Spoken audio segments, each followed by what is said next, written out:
భద్రాద్రి కొత్తగూడెం జిల్లా Palvancha Kinnerasani tribal welfare స్కూల్లో మంత్రి పొంగులేటి శ్రీనివాసరెడ్డి శ్రమదానం చేశారు. ఇందులో కాంగ్రెస్ తెలంగాణ వ్యవహారాల ఇన్ఛార్జ్ మీనాక్షి నటరాజన్ కూడా పాల్గొన్నారు.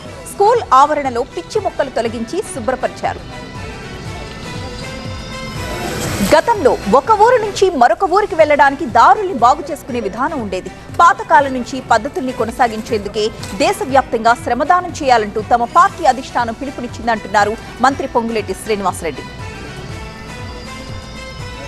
దేశవ్యాప్తంగా ఒక గ్రామం నుంచి ఇంకో గ్రామానికి, ఒక పట్టణం నుంచి ఇంకొక పట్టణానికి జై బాపు, జై భీమ్, జై సంవిధాన్ కాన్సెప్ట్తో అన్ని రాష్ట్రాల్లో ఈనాడు పెద్ద ఎత్తున వెనకట రోజులు గుర్తు తెచ్చుకొని ఒక గ్రామానికి ఆ బాపూజీ ఆశయాలను కానీ ఆ జై భీమ్ ఆశయాలను కానీ నెరవేర్చే దాంట్లో కాంగ్రెస్ పార్టీ ఈనాడు దాన్ని చేపట్టడం జరిగింది.